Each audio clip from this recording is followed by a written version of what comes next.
Titles do not Titles once symbolized authority. Today they can be traps.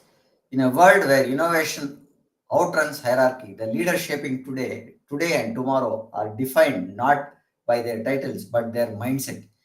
In this episode, leadership coach and industry mentor Neeraja Ganesh challenges traditional leadership thi- thinking. She reveals why influence, adaptability, and emotional intelligence now outweigh the positions and titles, and how mindset agility fuels transformation across industries from cybersecurity to tech. A special welcome to all tuned into Power of Knowing Forum's weekly episode 297 today. We have the honor of having Neeraja Ganesh, TEDx speaker, Thinkers 360 top voice, HR Success Talk Global Corporate Mentoring Excellence Award, joining us. Without further ado, let's welcome our esteemed guest to the podcast event and dive into the topic. Hi, madam. Thank you so much, Prem, for this opportunity. I look forward to our conversation. A very interesting topic indeed. Thank you, ma'am. Welcome to our show, madam. And a small intro about yourself and your journey across the industry. Sure. Let me do that. So I started my career as a software developer. In those days, we used to call it programmer. Today, we have more specialized titles, but it was at the end of the day, we developed code, right? So I was in the technology industry for 25 years. I grew up the ranks from being a programmer to an analyst and designer and took over leadership roles. So that was a 25-year career, a corporate career which I didn't very intentionally leave, but things happened. As for most of us, there are things that happen in our life which make us reflect. So I moved out in 2017, and after that, I chose to look at the space of women leadership, and younger students, and I said I wanted to do something around this space. So since 2017, I have been either picking up several gigs, several projects which impact women and students. But I have also been delivering my own programs. They could be short 1 hour, 2 hour workshops to longer term leadership journeys. So this is what I have been doing in the last 7, 8 years. I do group programs, I do corporate programs, I speak on platforms, I do one-on-one mentoring and coaching, largely with one purpose statement that I have, which is also my headline in LinkedIn. I'm passionate about bringing a transformational positive mindset shift with every interaction that I have with women, with students, and of course everyone, but I'm a bit partial towards women and students. And that positive mindset shift can be brought about in any way. Maybe a conversation that we're doing today can bring about a mindset shift to someone who's listening to us, or it can be a structured program. So that's my, kind of evolution from a 25-year titled corporate career to a today very fluid title. I mean, Prem, you can call me anything. I think there is something that I have called myself today, leadership trainer and coach, right? So that way, there is no title, but I really look at the impact that I can create through my interactions. Thank you. Thank you for that introduction, madam. A long career span, I think, on the leadership side. Many professionals fear losing relevance once the title fades. And how do you help leaders future proof their identity? Because today's generation, there is nothing called as titles, which you just mentioned. So, yeah, over to you, man. Sure. So I would like to quote Meeta Malhotra. So she's a brand strategist, and for a long time, she was a partner in this company called as Ray and Keshavan, a very well-known brand consulting organization. And around the same time, through 2017, when I quit from the corporate, she had exited from Ray and Keshavan, right? And she was giving a talk on personal branding, which I heard then. And she said this statement. She said, "If you take me out of my current business context, who am I? My identity had merged with the company's identity. The answer to this question could have been nobody, right?" And I was also going through the same thing because till then, if I was asked, shake hands and introduce yourselves, I would say Neeraja Ganesh, and I would have a title. The last title that I held was director at Capgemini. And suddenly, October 2017, I don't have a title, and I was struggling how to introduce myself, right? And I was starting to give reasons and excuses. I was saying, I'm just thinking about what next for me, or I've taken a short break, I'm in between jobs, anything that could kind of, I almost felt guilty. I almost felt that, there is something wrong with me because I don't have a title. But then soon I realized that I wanted to do something, as I said, in the space of women leadership. I wanted to impact women. And I started picking up a lot of gigs and I started doing my own programs. And I realized that the people who came to attend my sessions found it very, very impactful, very transformational. And soon I started getting invites. Like, for example, I think you reached out to me because we met at an independent directors meetup. I Yeah. delivered a keynote session. Now, I'm not an independent director. I'm not on any board of directors, but somebody invited me there to share my life and leadership experiences. And people found it useful. And hence, I've gotten this opportunity. So it's not any title that is getting me the opportunities, but my own brand and the impact that I bring. So today, I tell people, call me anything, it doesn't matter. People call me because I'm Neeraja Ganesh, and I want everyone to realize that there is something like that in them. What is that brand that they own? What is that subject matter expertise that they have? Which is what people have to remember them for, regardless of whatever titles they hold in organizations, or even if they don't have a title. There is an intrinsic brand that they have, which people should know about, and people should reach out to them. So that's what I kind of coach people through. Ma'am, you've taken the heart of what the whole power of knowing platform was started with. I'll brief you because you brought this up. Because when I was looking at 2 years back, I was also in the same phase where you said I had left an organization. I was looking for a change, and I got another organization where I became a CIO. Now, in that gap of 15-20 days, I did not know where I belonged to, right? So you said the same thing. No title. Again, after a year and plus, because we had some challenges, that organization closed, and I didn't have a title again for about 20 days. So if you really look at those 2 years of two gaps that I had, about 10 days, 5-10 days gap, I didn't know what I was to be called. So we started this power of knowing platform, keeping that in mind. Everybody is not linked to a title. They are known to the person that we are. As you rightly said, Neeraja Ganesh should be known for certain things. That's where I brought myself calling the preeminent. The Prem is called the preeminent, so which I took as a brand of myself. And power of knowing is one thing which I wanted to bring leaders like you people coming and talking about what you have been and experienced. I've seen a lot of platforms where people have the knowledge, but they don't give it up because in Wipro, when I was part of it, always used to look at those training sessions as a collective experience. Now, if Neeraja has 20 years of experience, Prem has 27 years of experience, another five people have 20, and the collective experience is about 100, years. Now, if you talk about the real cases that we can talk and solve problems, there will be different perspectives and different ideas which you will get. So, idea was to bring up those leaders, make the leaders speak about what they faced, what their expertise.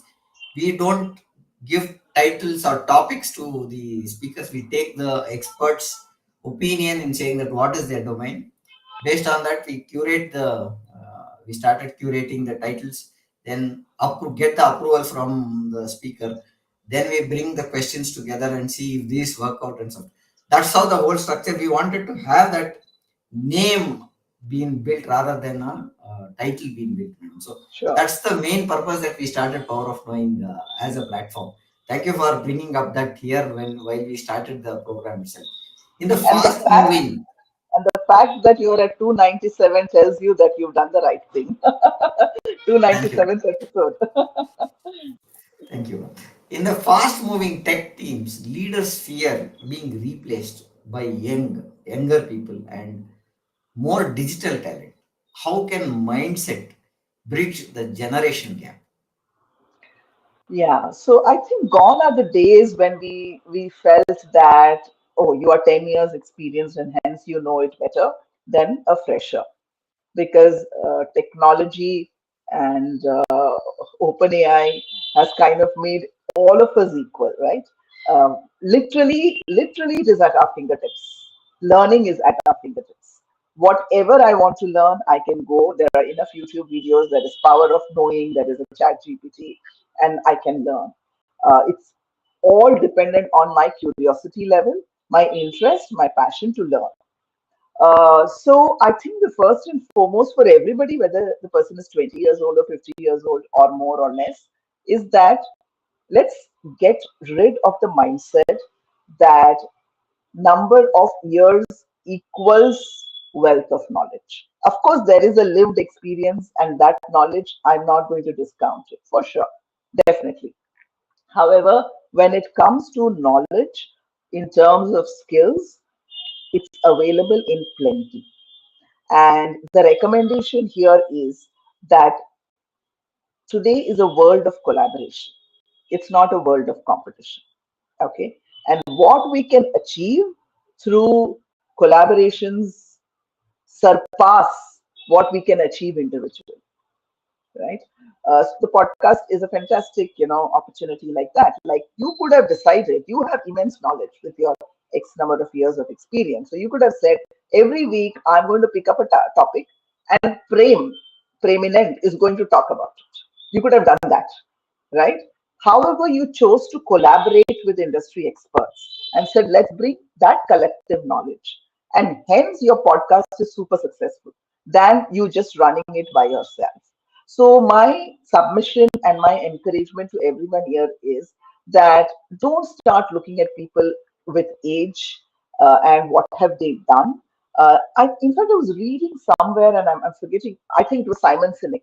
I was kind of listening to his latest book where he talks about diversity, and he says that I would rather put someone who has not done anything around that particular role that I want to hire into the job, because I think that person can bring a very different perspective than someone who has already done the job.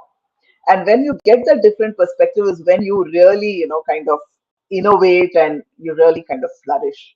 So if we really want to survive and thrive in this world, let's keep the egos aside, let's keep the number of years of experience aside, and bring ourselves to the table, collaborate with everyone regardless of where they come from, what they have learned, whether they went to university or not, because each of us has something to contribute, and that way we can definitely kind of grow. Now that's a valid point because today it's not that younger person report.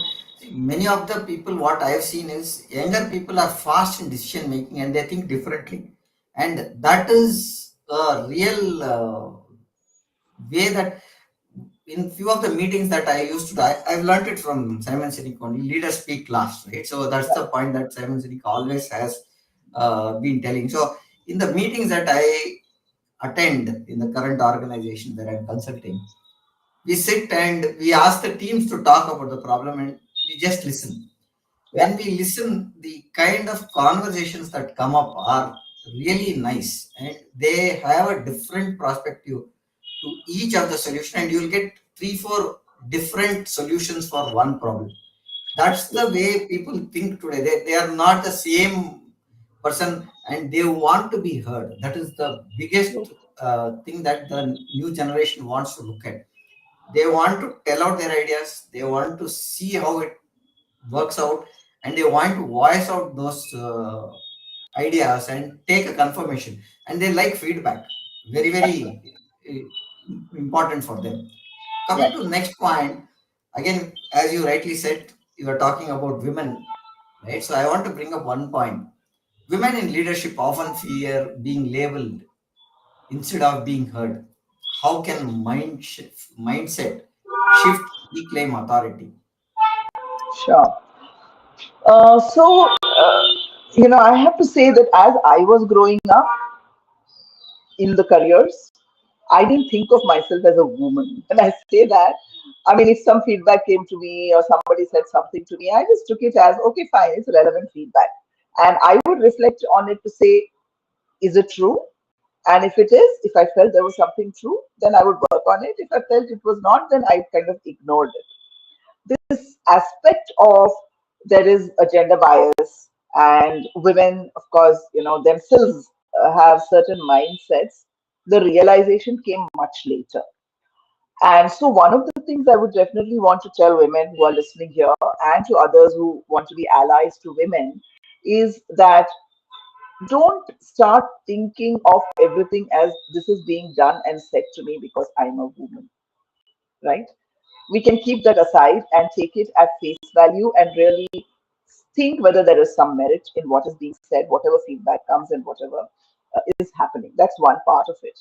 The second part is the women's mindsets, where we want to be perfect before we put up our hands to do anything. We have a lot of self doubt.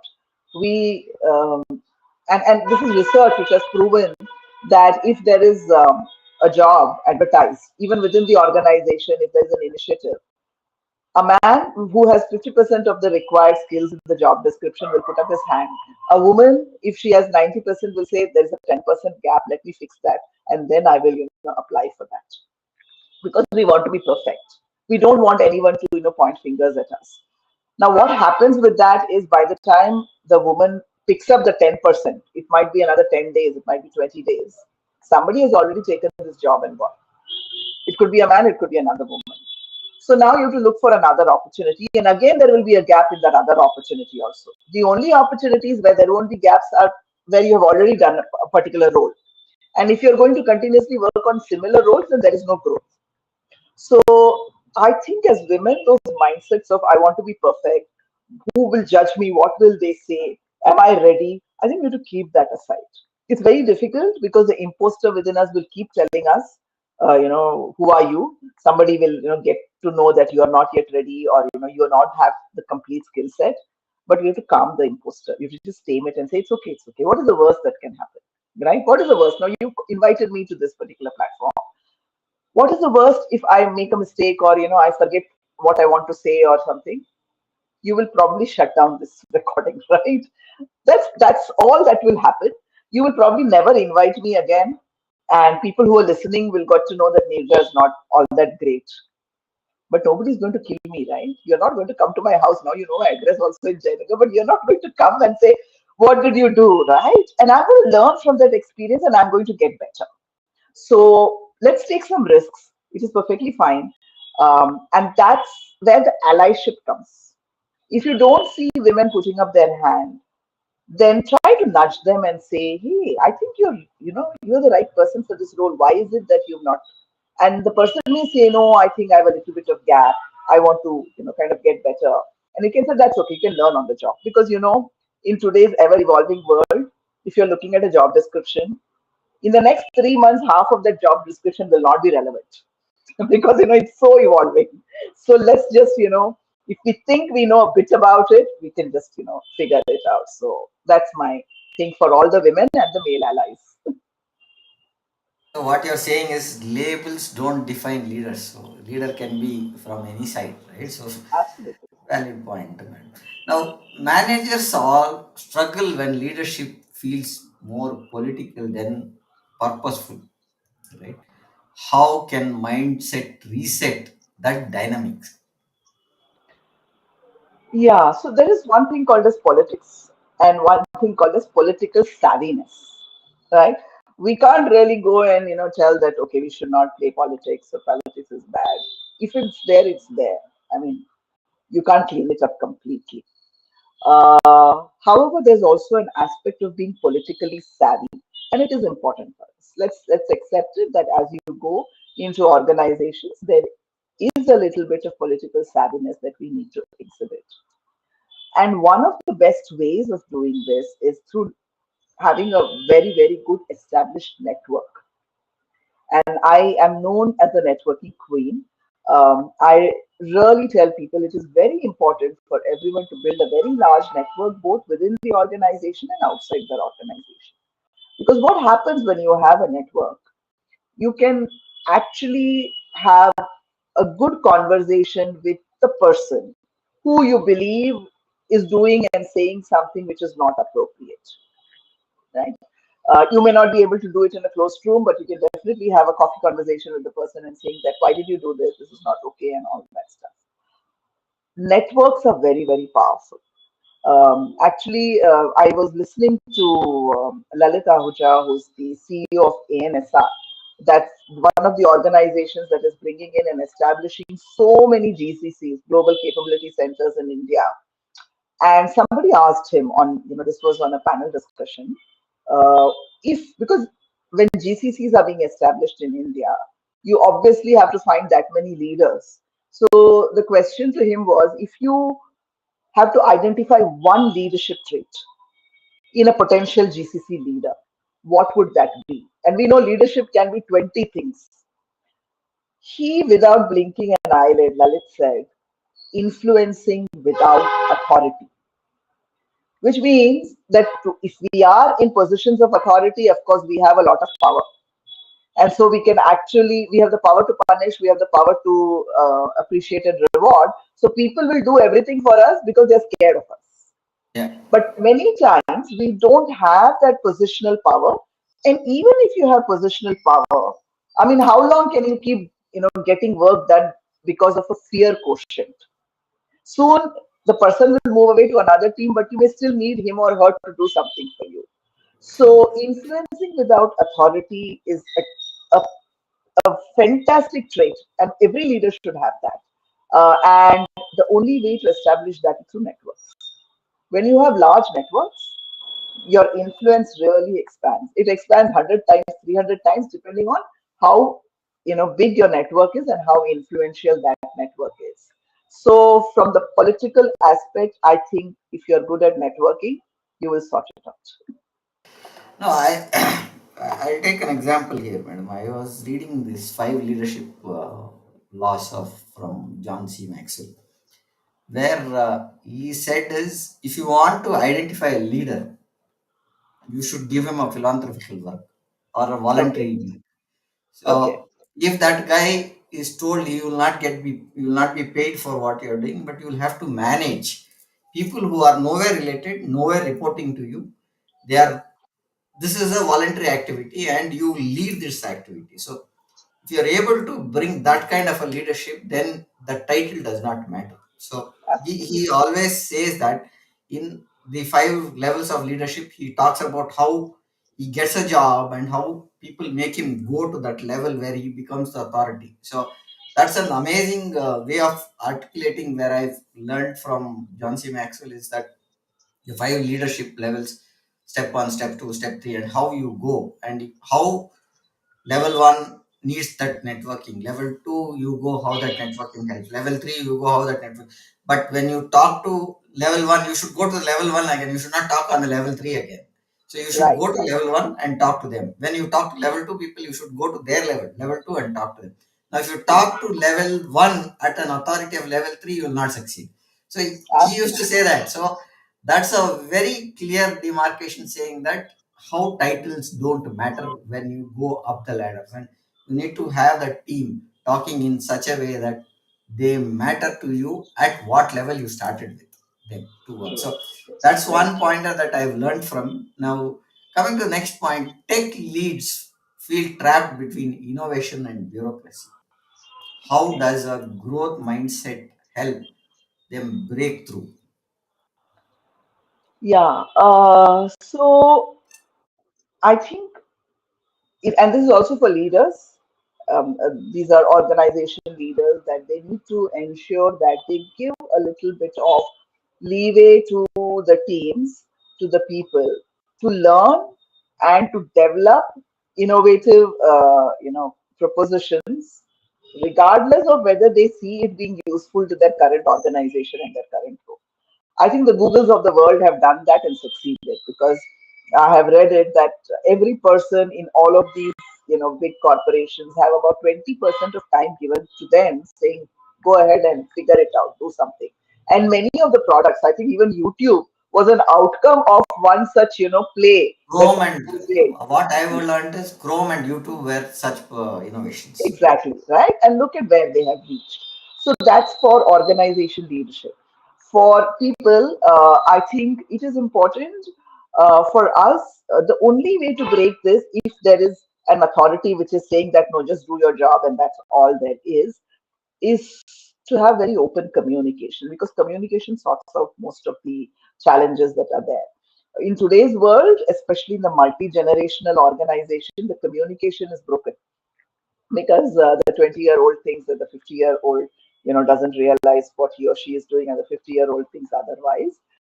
We have to establish good communication, and not communication about what is it that you want to do, communication about how it will benefit the other person. Because when I'm able to put forth what is in it for you, you are willing to listen to, right? So, communication, though it's a very simple skill, and I think from the day a child is born, we think that we know to communicate. It is not about English, it's not about grammar, it's not about vocabulary. It's a two-way thing. It's about what did I say? Was it received in exactly the same way by the other person, right? If you have received it differently, then I have not communicated. So it's a very, very important skill which today many people are not having. I have to admit that. So if you are able to communicate, so what is in it for them, because of which you would like to do something, I think it will be accepted. I think you will get the, a place to do your innovative ideas. And I'll give a story here. I am known as a mentor today. However, when I was within my organizations, I used to still lead a lot of diversity, equity, inclusion initiatives. While I was a technology leader, I felt that I really want to help women because at one point in time, I was a meek, timid, shy girl. Nobody believes that today. But I was, for the first 10 years of my career, I did not even say hello to the person who was sitting next to me. But it was, just because my organization decided to give me an opportunity to lead a team, I transformed to say, okay, as a leader, I can't be quiet. And I felt if somebody doesn't get that opportunity, then they will stay the way they are, right?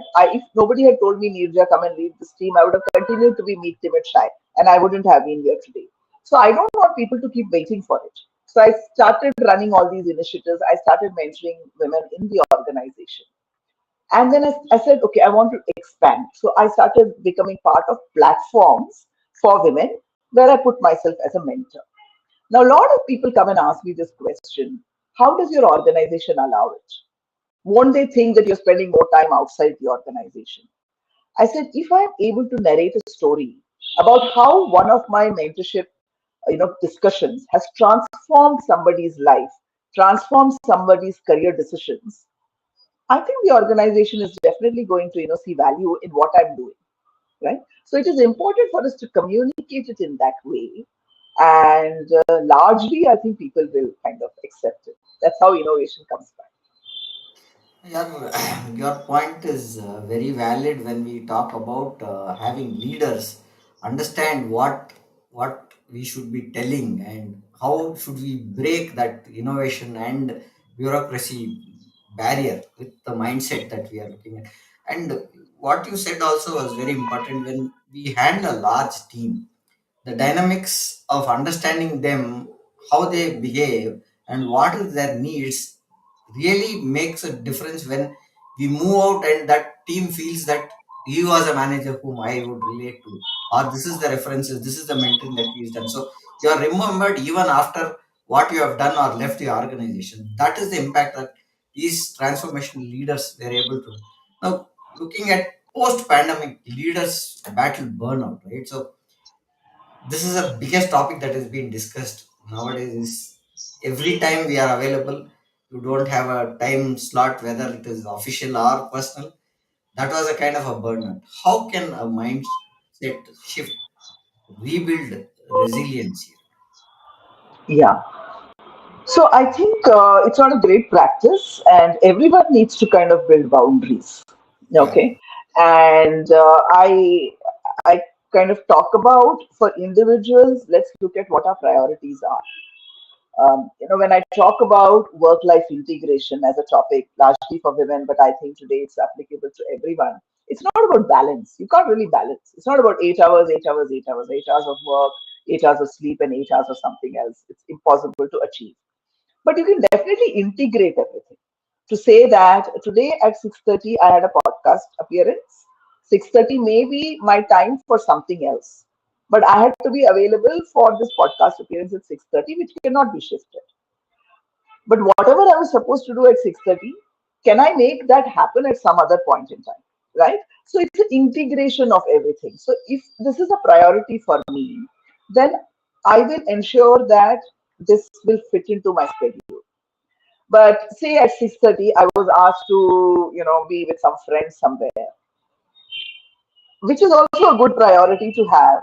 But at the cost of not being able to do what I otherwise am going to schedule, then I may have to refuse that. I should refuse that, right?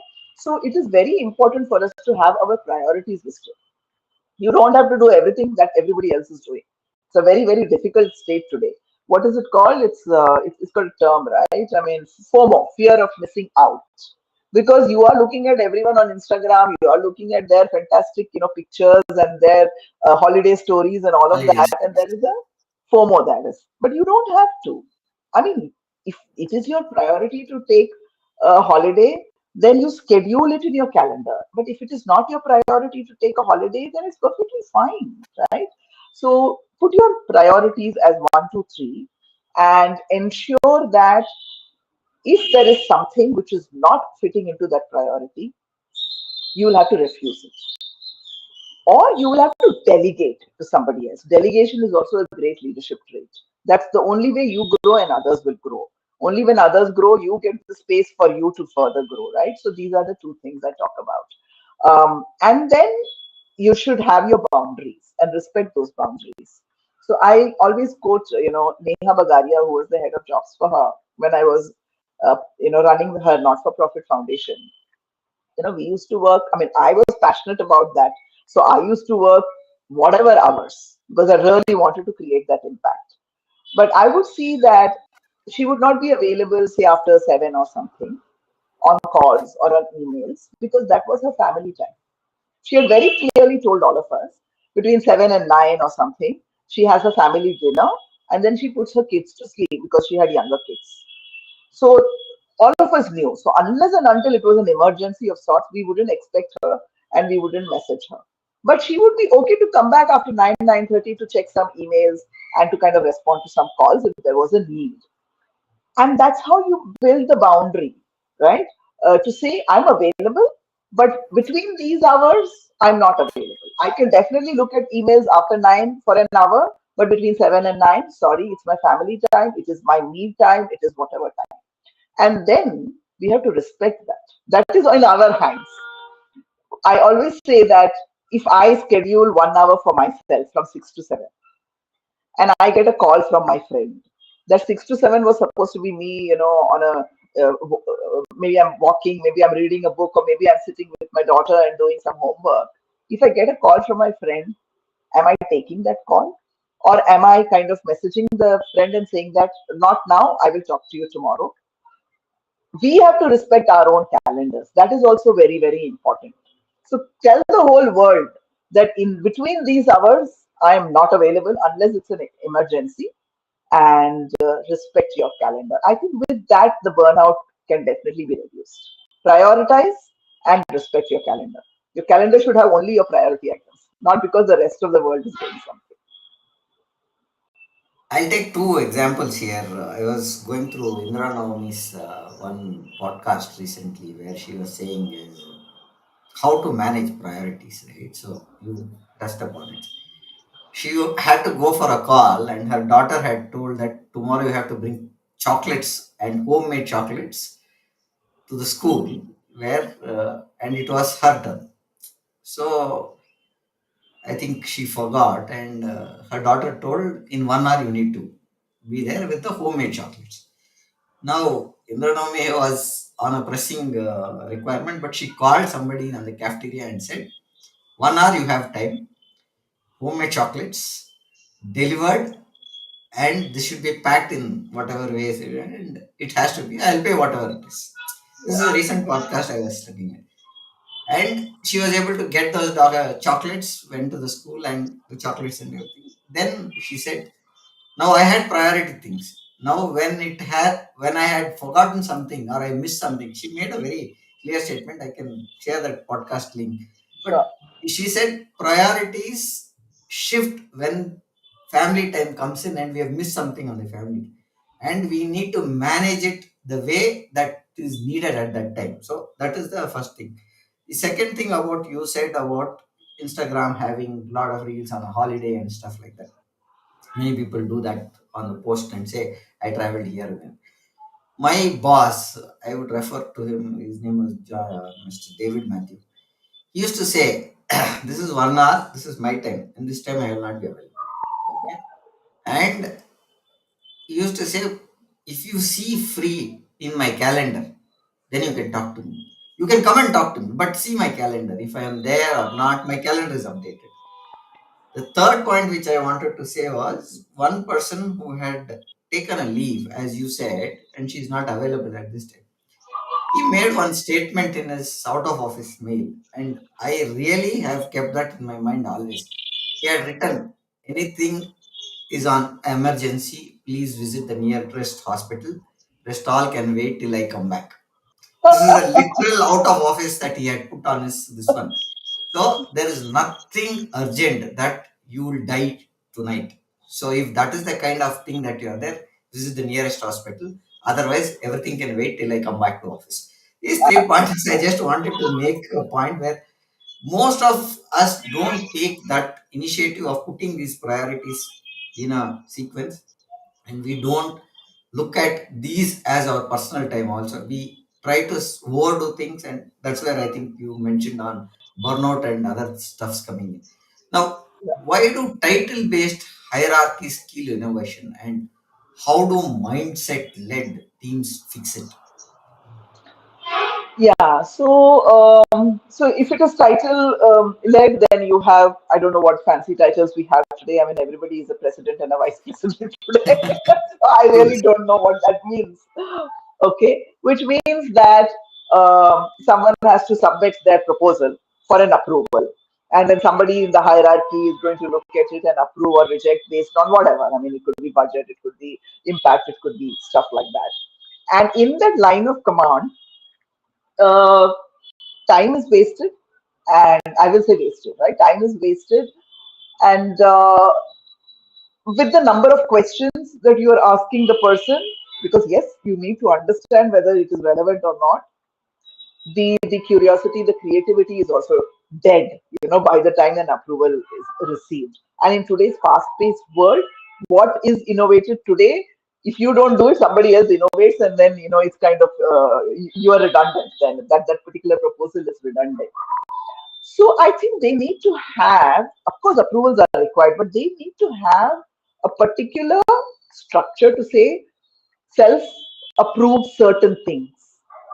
So I remember, I think, in organizations like Aspire for Her, where I used to lead some education initiatives, there was, and I'm sure many organizations also, where you have finance approvals, travel approvals, reimbursement approvals. There was a cutoff that till here you can do it on your own, or till here somebody can do it, and only beyond this, it needs to go to XYZ in the hierarchy. I think that kind of empowerment is required, to say that go ahead, evaluate what is the risk at max, what are you going to burn, how much money is going to be burnt, how much of reputation is going to be burnt. Evaluate that. Okay. And I think in today's day and age, if you are able to paint the bigger picture, now if I were to tell a 20-year-old, 30-year-old that, see, something is going to go wrong, and hence I have to always review your work, they're not going to understand it and accept it, because they feel they know it all, and maybe they know it all. But if you kind of paint the bigger picture to say that if something were to go wrong, this is my reputation risk. This is how the media is going to look at it. This is the financial risk. The auditors are going to question. My investors are going to question. Can you paint the bigger picture? everybody will understand. And when they are also doing certain things, they will keep those risks in mind, and then only they are going to, go ahead. So largely leadership lacks because we don't paint the bigger picture. We keep everything to ourselves, and we only tell the person do this task. And the person doesn't understand how this particular task fits the bigger picture. It's like a jigsaw puzzle, right? If I do not show the entire picture and give you 1,000 jigsaw pieces, you will never be able to fit it in. But if I show you the bigger picture and then give a 1,000 jigsaw pieces, I think you'll put it together in an hour, 2 hours, whatever is your expertise. So can we paint the bigger picture and then, give them the task? Can we tell them this is the risk that we run, and hence I would like you to check with someone before you go ahead and do certain things? I think in that case, I don't think the innovation kind of gets stifled. So it's both ways. I think it's even important for people also to try and find out the bigger picture. Just don't wait for people to tell you. Be curious and say, okay, why are we doing this project? Why is the organization, headed towards this? What is the competition doing? How are we, kind of facing against the competition? If I show the curiosity, I'm sure the leaders will come and, explain that bigger picture. But the other way around also is for leaders to ensure that they kind of communicate through various forums what is happening in the organization, what's happening in the competition, where are we against. Yeah, there'll be certain things which are confidential, but certain things are public knowledge. I think it's important to show that. Once that is done, I think the bureaucracy can stop. To an extent, it can stop, and we give a free arm to people. I mean, this is how we bring up kids, right? If you're always going to be tight-fisted and say you have to task me, you have to tell me, I won't give you money, I will come every time to buy a chocolate. When is the child ever going to learn, anything on their own? So it's exactly the same principle. I'll refer to again my Wipro days where my boss used to tell me when I was a program manager. He used to say, "You do a project, however, but take care of three things that will make the project successful. One is what is the cost that you are paying, how much time you are spending, and what is the effort that is going to happen. If you have 10 resources, you know what is the resources that you have, how much the 10 resources are going to cost you, and is it aligning to the project for the duration that you have. Now, if you have this project for 10 resources for 10 months, is the project costed accordingly? So, Right. if you know those three things, then your project is done. So, you now you are into a problem and there is a scope creep, which normally happens in almost all the projects, which is about 10-15% is okay. But again, if you come back to me, I'll ask you the same three questions. How much time do you need? How much money you need? How many resources you? In this case, you will have to reevaluate and tell me because the budget is already given to you. Now you will have to tell me what is the additional budget that you are going to add, and don't come back to me for the second time. So you used to be Exactly. very clear on saying these pointers, and for every project you used to say, I will not review the entire project. I will only look at what is the risks that you have identified and what is that you have done to mitigate that from a three-pointer standpoint again: cost, effort, and resources. That's Correct. how we used to review all my projects. I was handling India, Middle East, Africa regions for infrastructure projects. My project dashboard used to be very clear according to what my boss wanted. He was a PMO head, and his name is Sanjay Shah. Now he's with Infosys as a business head, right? So he handled 600 projects single-handed as a PMO head, right? And that man, we used to call him as Tiger. That guy goes to pointers in any project. Now you write something, he'll tell this. ये किया, ये किया, ये किया, ये नहीं किया, तो ये check करो. That's all over. So he used to be very clear and very clear on what the outcome wants to be there. So Right. that's the kind of leadership I have worked and had a privilege. Now, why do many leaders struggle to lead without authority? And how do you teach influence over position? Because my boss was there to support me. Now I don't have a support. Then how do I lead myself? Is the question that I Right. wanted to Yeah. ask you, Neeraja. I think largely there are some insecurities that creep in, right? I mean, if that's the only reason why people hold information, do not allow people to experiment and explore, the insecurity of if I tell you everything, then tomorrow you will take my seat. Then what am I mm, going to do, right? It's that insecurity. And that's where the multi-generation conflicts are also coming, because they are really very savvy. The youngsters of today are very savvy, learning new things and trying out things. They're not worried about results or who will say what. I'm going to try, and largely when they try, they meet with success, right? So there is that insecurity to say, am I going to become redundant? If I allow you a free way of doing things, then what happens to me? Now, the only way to get rid of that insecurity is you also have to become that flexible and start learning. And I was talking somewhere and I said that the most important skill of today, the most important skill all of us have to have today is how to learn, how to unlearn, how to relearn.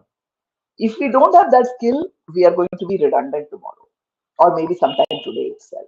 So it is an imperative that we are constantly learning. There was a time when we used to say, okay, take medicine or take engineering. Engineering 4 years, after that, you don't have to learn at all. Medicine, you have to keep learning for a lifetime. I think that's gone. Any field today, I think you have to learn for a lifetime. So ensure that in your priority list and in your calendar, there is a little bit of time every day for learning. And learning doesn't mean going and doing certifications. Really, no, that's not learning. Learning could be listening to a podcast like this. Learning could be, going through some videos, going through some social media feeds.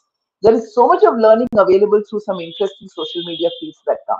Learning could be by attending meetups and conferences, by talking to somebody else. There's a lot of learning, but that is imperative. The minute you know that you are capable of learning, that insecurity will go away. And the minute you realize that I can learn from somebody else, even if the person is young, at the same time, that person is going to learn certain things from me because I bring in my lived experiences, then that insecurity goes away. And I go back to the first thing we said, right? Collaboration. It's not competition. So let's collaborate and see how our project and our team and our organization really grows beyond somebody else's. So I think that aspect of insecurity is what keeps certain people behave in a particular manner, and that's within us. See, the person who's creative and is learning, if you're going to bound him or her, that person will move away from your team, will move away from your organization and still grow somewhere. But you will stagnate, right? How long will you continue to behave in this particular manner? And today, organizations are, I mean, I'm saying this on a public forum, but the layoffs, moving people out of the organization is the way of life today, right? Nobody is really thinking too much about it. So if you don't bring yourself up to a particular learning agility, you will become redundant yourselves. So no point in trying to keep somebody else down. You try to bring yourselves up by learning and giving everybody a way to kind of collaborate with you. Again, I'll take Mr. Sanjay Shah's pointer is that he used to say, I am a PMO head. मैं जिंदगी भर ये role नहीं करने वाला. You have to come and you Yeah, will have to take my role. You are a program manager, you should become a PMO head, then heading PMO. That is how you should run. And don't ever think, agar this organization I am there, then only this organization will get projects. No, you will get still projects. So you need to bring your team up to your level and you move up. Otherwise, you will be stuck. correct. So bring in the next line of leaders. He used to talk only about leadership. He used to talk only about managing risks, and customer interactions were very, very clear when we spoke. So I have learned a lot. I will say today my career where I am standing is because of him. Fantastic. He's a great man. I lost one of the mentors. His name is Ashok Pandey. Due to his health, he passed away about 4 5 years back. He was his boss. What Okay. I'm talking, the person Sanjay Shah was his boss. Now, even Ashok used to tell, "उस आदमी क्या सोचता है? I don't understand. Yeah, he thinks in next level." Hmm. So his report is talking that then how will I be having that kind of a conversation? It was amazing. Neeraja. True. I Absolutely. will not get that kind of mentors where I've learned a lot because they used to push you up and to level up yourself. So that's the kind of leadership I worked with. So Touchwood, I've had a great leadership where I've learned for what I'm standing today. Now, coming to our point, in cybersecurity, or we can say how they talk to the boards is not very clear at times. No. My question to you is, in cybersecurity, why do CISO struggle to communicate with boards? Is it a mindset or is it a skill or not a skill? What's your take on that? I would think it is probably a combination. See, of course, the way you put across is a skill, right? And that's why I said communication is not about what I want. It is about projecting what is going to happen to them as an individual or as to the organization if certain things are not done in a particular manner or if certain things continue to be done in a particular manner. So it is not about showing off you as the authority in this space, but trying to tell them this is the impact that is going to happen. That's the only way you are going to be able to convince anybody. Forget in the board, even, and I always go back to parenting principles. How do you convince a child? By saying that I know it all, I have done this, I'm better than you, so listen to me. No child listens to us, right? But when you are going to tell them about the outcome, I'll give you a very simple example here. My daughter, now she's 23, but when she was in school, her grades, she's been a very very good student, topper throughout. But when she came to seventh standard, her grades started falling down. And I was really, wondering why. Not that she should not have lesser grades, but I really wanted to understand why her grades were falling down. But nothing was coming out. She was not telling me anything. I would always see her sitting with books, but somewhere she was not getting the grades. Eighth standard, it went further down. Okay. So I did something different. Every time after the test, I would come home like a typical project manager, root cause analysis. What happened? Why in maths it went down? Why in social studies went down? And next time you should do this was not working. So before her last exam in eighth grade, I said something different. I said, I'll take you to some colleges today. Okay, because why do you want children to get good grades? Because you need to get into good colleges. That's what we've been always telling them. So I started taking her to many colleges. A college which was very, very, a very basic college. I told her, you go and ask them what is the cutoff percentage you need to get into this college. The college didn't even understand the term cutoff percentage. It was that. Then they Okay. said, if you pass, you will get admission. So I said, Okay. see, at least for your grade, you will get into this college. She said, I don't want to study here. Then I took her to the St. Joseph's, to the Mount Carmel's, to national colleges, everything in Bangalore. That day was one college darshan in Bangalore. Finally went to Christ. In every college, I asked her the same. You go to the office, ask the same question. And some colleges said 90%, some colleges said 95%, some were 75%. Finally, in Christ University, they said 98%. Now, if you look at Christ University, the main one on Huzur Road, you will fall in love with that campus. So Yeah, she definitely. told me, I want to study here. I said, see, they have told you 98%. Now you know what you need to do. I'll tell you, Prem, every test after that was 98%. Okay. Okay. Wonderful. So I think that's because now she has seen. I have communicated to her good college, good college, good college. She doesn't understand because we have only shown good things to our children. Who's going to show not so good to our children? But the minute she saw the different kinds of colleges and she made up her mind she wants to go to this college, she just changed. Whatever it Okay. was bothering her, she studied. I think that is exactly how the CISO or whoever is putting across their point needs to do.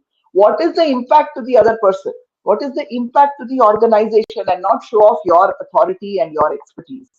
I think you'll be able to make it. Very valid point because the boards need the numbers. What is that it is going to impact? What is the kind of, this is again coming to our project management resources, cost, and Correct. time that is going to help us. So even the CISOs talking about, I was reading somewhere and in a couple of discussions, what we said is, if you give the board saying that what will be the impact if you don't do this, and what will be the advantage while doing this, I think the work is done. So that's what I think we need the leaders to talk. Organizations need leaders who adapt faster than change. How does the growth mindset deliver that? This is going to be our last question for the day, as we are top of the hour and we have some comments coming in. So what do you, Sure. Neeraja? Fair enough. Again, I will go back to how can you be on the top of the game so you can't be sitting and studying the whole day? It is impossible. So to be on the top of the game, I think you have to have a large network. I really will, talk about that and ensure that you meet more people through conferences, through meetups, through small or big. It's not that you have to go to the most flashy conferences. Even a small meetup is, fantastic. But try and attend and listen to these podcasts, listen to, things like that because there is plenty of knowledge and a diversity of knowledge. For me, the aha moment was in the 20, I was not even on LinkedIn till 2016. I have to say that. I quit from my corporate in 2017. So 2016 that I was not on LinkedIn. Then, because I was thinking of changing jobs, somebody said you should build a profile on LinkedIn. And I was very, very careful about who do I have in my network. Only people with whom I had worked I would accept their request or I would send requests to them. Now that doesn't help, okay? Because again, you're moving in the same circle. You're like a frog in the well. And then I attended a conference for women on a career break. I was not on a career break. I was not contemplating a break, but because my company had asked me to do a recommendation to hire women on a career break, I attended a conference there. The people who came to that conference, the speakers, were from very diverse industries. And some of their points of view, I was like floored. I said, why is it that I'm not thinking like this? Right? And then I started building my LinkedIn. I started connecting with a lot of people, different kinds of people. I started attending diverse kinds of conferences, and I've reached where I've reached today. So, to be on top of the game, you have to have a very diverse network and have conversations with very, very diverse people and ensure that you are learning every day in a different manner. It's not about courses, it's not about certifications. It could be just conversations, it could be meetups, it could be podcasts, it could be video interviews, it could be social media scrolls. Not the cat videos on Instagram, but some relevant stuff that is coming up on your feed. And that will happen only when you have a diverse network. You will be on top of it. Thank you for that. I think what you are saying is the network matters is the first point that you want to look at. Now, when you look at diverse people, the thinking mindset broadens in terms of the views these people have on the same topic, but the perspective will be different, and the pointers will be very different when a diverse crowd talks about a similar pattern. And I think in this pointer, what I would like to say, this is one book that I used to look at, the six thinking hats, where you take different roles, right, and you play that role. We do this in some of the conferences like CSA conference or B-sides conferences that we look at, where you used to say, now you are a CIO, act as a CFO. Now I'll talk as a CIO. I am being a CFO asking you for funding. So the True. whole conversation changes very drastically and things change. I think that's the point that you are trying to tell us. Now, I have few comments before we conclude. Sure. One, I'll bring them here on the screen one by one.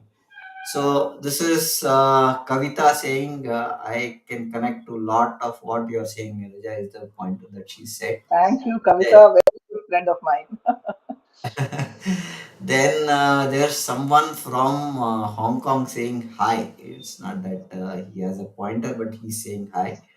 Hi, Charles. And hi, Charles. And we have no user this one, but LinkedIn is user saying great insights. Then Thank we you. have one more pointer where we are saying CB Samuel says so true. Learning and unlearning is required. So I think Hi, that's CB. very Thank you. good. Sibi also worked with me many years ago, so glad that she was able to tune into us today. Then we have somebody saying, Lava Kumar Kota saying, leaders should handhold the the lead, not just delegate target, measure performance, engage in finding efficiencies, but real-time guidance to deliver. So yeah, that I'll agree because when you mentor Correct. somebody, you need that hand holding. You are, what do you think, Neeraja? Absolutely, absolutely. So when I'm saying that empower, you don't micromanage, but let them know I'm there for you. Please come back for any guidance. And if you have made a mistake, also please come back. We'll fix it and we'll figure it out. So you need to be there. You're not just leaving them, to kind of drown, but at least allow them to try and swim, right? I agree. I agree to this point, of course. Lava, I'll tell you one pointer where I had my bosses again in Wipro where they used to say is, you go, I am there at the behind, but do a calculative talk because if you are doing a project for the customer and that guy is given the business to us to manage his project because he could not do it internally or he does not have that kind of resources. Now see where is the pain point and then talk to him. I think that way you can solve the project problem itself is what we used to get as an input. So that's where my boss used to always be there available at the back for me. But the decisions what I used to take were to be taken very carefully, not affecting the customer relationship. That's how we used to work on projects. The next pointer that I have is Savita SR says good one and Thank you. thank you. And we have Soumya, that's the great leaders produce great future leaders. Absolutely, I think that's a very great pointer. One of the things leaders say is that we need to be able to make ourselves redundant so that the next generation grows, right? That's a fantastic leader. Not that I want to keep sitting in the seat. So, yes, they produce great future leaders. I'll take again Sanjay Shah again here. Sanjay Shah is, I told you that in the discussion, right? Yeah, You come and take my seat, right? I yeah, have to scale up. I cannot do this role.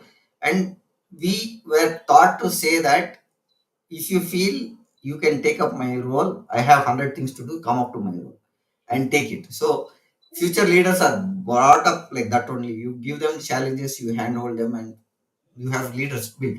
And I would say my personal experience, not to tell any other organization, for me, Wipro has been the place where leaders were created.